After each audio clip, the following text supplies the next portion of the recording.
बनना चाहता है वो हाथ खड़ा नहीं करे, और जो मेरे जैसा नहीं बनना चाहता वो हाथ खड़े करे। यहां से टर्निंग आया,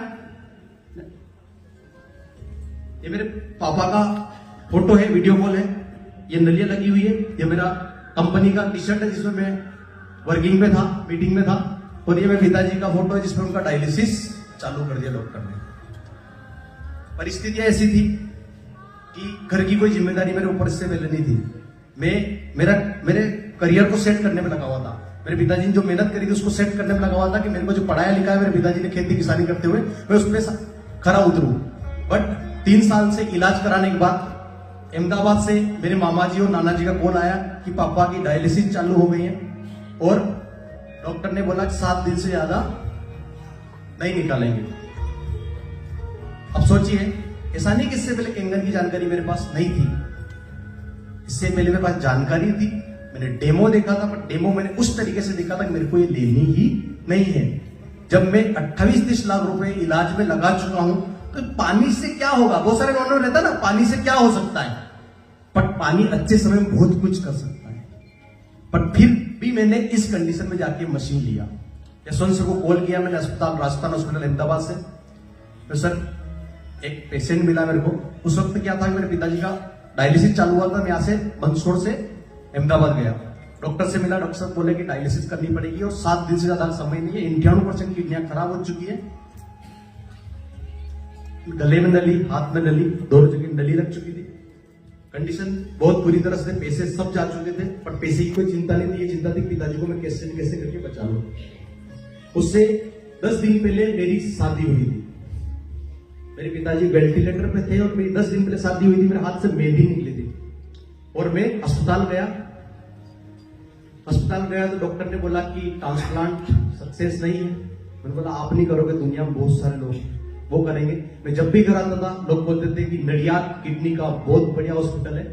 मैंने सारे अस्पतालों के चक्कर काट लिए, कोटा, नीमच, मंदसौर, अहमदाबाद, अलग अलग जगह से आयुर्वेदिक, होम्योपैथिक सब नुस्खे आजमा लिए मैंने। मैं पुराती था तो मैंने कोशिश करी हर एक तरीके से मैं सही करने की कोशिश करूं, बट फिर भी डॉक्टर ने मना कर दिया। मैंने वहां से छुट्टी कराई, एम्बुलेंस लिया और मैं नडियाद गया। मुजीब भाई पटेल हॉस्पिटल मैंने एडमिट कराया पापा को, और डॉक्टर को बोला मैंने, डॉक्टर साहब एडमिट करो, आप देखो मत, आप एडमिट करो, जितना समय लगेगा उतना लेगा। मैंने वहां एक मकान किराए से ले लिया।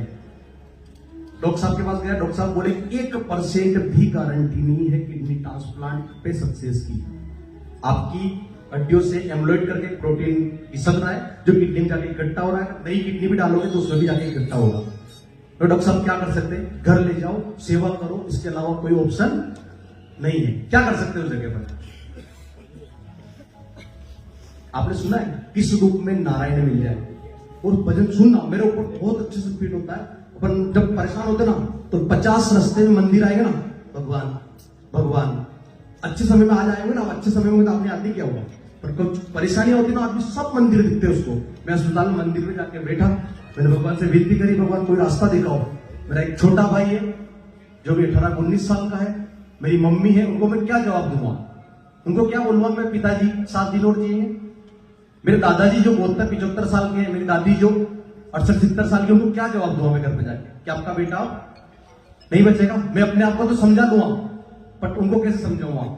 तो मैंने वहां भगवान से जब विनती करी, मेरा चंचल स्वभाव है, परेशानी में मैं ढूंढता रहता हूं। बाहर जाके बेटा एक महिला से चर्चा करते हुए पता चला उनके बच्चे की 2 बार किडनी ट्रांसप्लांट हो चुकी थी, फिर भी उनका डायलिसिस चल रहा था। मैंने बोला यार आपका डायलिसिस चल रहा तो फिर क्या हुआ कि किडनी फेल हो गई? एक पिताजी ने दे दी, एक माँ ने दे दी, और 70-80 लाख रुपए लग चुके थे। मैंने डिसीजन लिया कि किडनी ट्रांसप्लांट नहीं करूंगा, और उस महिला ने एक छोटा सा नारायण के रूप में मेरे को एक शब्द बताया कि एक मशीन आती है, उसका पानी पिला, उससे फर्क पड़ेगा, क्योंकि हमारे बच्चे के महीने में एक ही डायलिसिस होती है। मैंने उसी वक्त यशवंत सर को कॉल किया, मैंने सर मैं नडियाद था, बोले कि पैसे वगैरह चाहिए क्या? मैंने पैसे नहीं चाहिए सर, मेरे को मशीन चाहिए। हम दोनों एक ही कंपनी में जॉब करते थे, आप दरोदा देखते थे, मैं मंदसौर देखता था। इन्होंने 11 महीने पहले मशीन दिखाई थी, मैंने महंगी बोल के मशीन का पानी क्या कर सकता है, क्योंकि मेरी नजर में ये था कि आरोप अच्छे तत्वों को भी निकाल देता है, ये मेरी माइंड के अंदर बनी हुई थी। तो मैंने उस वक्त नहीं लिया, मैं आप तो मशीनें बेचते हो इसलिए आप तो महंगी ले सकते हो, मैं नहीं बेच सकता, मेरे से इतना महंगा प्रोडक्ट नहीं बिकेगा। तो मैंने उसको इग्नोर किया था, पर उसी वक्त रिटर्न कॉल किया था। यशवंत ने बोला कि यार 7 दिन की बोला है तो लोग मेरे को क्या बोलेंगे? जब डॉक्टर ने बोल दिया मजबूरी में और इमरजेंसी में अस्पताल सहारा होता है, अस्पताल में जो डॉक्टर बोल रहा है वही आप फॉलो करो। मैंने बोला सर आप देते हो तो ठीक, नहीं तो मैं किसी और से ले लेता हूँ। मैंने स्टडी करी, सर्च किया, सब कुछ समझ में आया। तो मेरे बुद्धि ने एक ही आखिरी ऑप्शन एक ही बचा, मरता क्या नहीं करता। मैंने बोला यार अब बस कोई ऑप्शन तो है ही नहीं, पिताजी अस्पताल का बिल तो अपने पास आना नहीं है, मशीन तो अपने पास ही रहेगी। मैंने सुन को बोला सर मैं नडियाद से निकल रहा हूं, आप सुबह आइए, अपन मशीन इंस्टॉल करते हैं। आरओ लगाया, मशीन इंस्टॉल हुआ। दिन आगे ये मेरे घर पे मशीन इंस्टॉल हुआ। नरेंद्र सर है, ये यशवंत सर है, और मेरे पापा को आप देख रहे हो यहाँ पे सोए हुए हैं। मतलब वो डेमो में बैठ भी पाए, पलटी भी नहीं ले पा रहे थे। वो टॉयलेट बिल्कुल बंद था, डायलिसिस करवा के आए थे दोनों। जिस दिन डायलिसिस की प्रोसेस हुई ना गले से, उस दिन उन्होंने मना कर दिया था मैं डायलिसिस ऐसे तरफ के नहीं मरूंगा।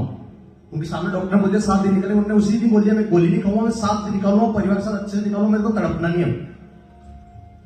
देन नेक्स्ट बैक करना होगा। ये डेमो होने के बाद ये सब मेरे रिश्तेदार है, मेरे मामा, बुआ, मौसी, सिस्टर सब आ गए थे। बस सबको पता था 7 दिन से ज्यादा निकाले, पूरा गांव मिलके जा चुका था। बट इस केंगन मशीन ने ऐसा चमत्कार किया कि मेरे पिताजी घूमने फिरने लग गए। उन्होंने खुद उनके हाथ से गले में से नली निकाल ली, उन्होंने खुद उनके हाथ से गले से नली निकाल दी, घूमने फिरने लग गए, स्वयं का काम करने लग गए। मैंने 4 से 5 महीने तक कोई डायलिसिस भी नहीं करवाई। सोचो क्या जीवन निकला होगा। तो जो सुई गाय वैसे में लगाते ऐसी सुई लगाते हैं। मैं जब भी देखता था परेशान होता था, मैंने क्या कर सकता हूँ और क्या कर सकता हूँ। केंगन ने मदद करी कि मैं उनको 9 महीने, ज्यादा मेरे को पता हो कभी भी जा सकते हैं, चाहे तो यहाँ पे नेगेटिव सोच ले आप पॉजिटिव सोच ले। मैं उनको अस्पताल के सहारे 7 दिन निकाल पा रहा था, उनको मैंने 9 महीने केंगन की सहायता से बहुत अच्छे से निकाले। मेरे लिए वो समय इतना, मतलब वो जो 9 महीने निकले ना, उस 9 महीने मैंने धीरे धीरे केंगन डेमो स्टार्ट करे। नेक्स्ट ऐसे डेमो स्टार्ट किए मेरे पिताजी का रिजल्ट देखते हुए। सबसे पहली मशीन कहां लगाई मैंने पता है आपको? मेरी बुआ जी के घर पे। किसने लगवाई पता है आपको? मेरे पापा ने। उस शख्स ने जिसको पता था कि मेरे लिए तो 7 दिन भी नहीं है, उनको इसका कोई मान ही नहीं। नेक्स्ट ये बुआ जी का मशीन लगी। नेक्स्ट ये डेमो करना मैंने स्टार्ट कर दिया। नेक्स्ट ऐसे मैंने बाइक से भी डेमो किए बहुत सारे। आज मेरे पास कार है बट पिताजी नहीं है, प्रॉपर्टी बहुत है। केंगन की वजह से मैं 51 लाख प्लस हूं। बट जब मेरे पिताजी गए थे, जब मैं 30-35 लाख अंदर था। और सबसे बड़ी बात आज मैं 45-51 लाख प्लस होकर मेरे पास पिताजी नहीं है। मैं करोड़ों अरबों कमाऊंगा बट अब भी मेरे पिताजी को नहीं ला सकता। तो आप सभी से मेरा यही निवेदन है कि मेरी जैसी कंडीशन में जाके आप केंगन मशीन ना लें, अच्छे समय में लें। कुछ नहीं करेगी तो आपके परिवार को पेस्टिसाइड मुक्त भोजन देने में मदद करेगी।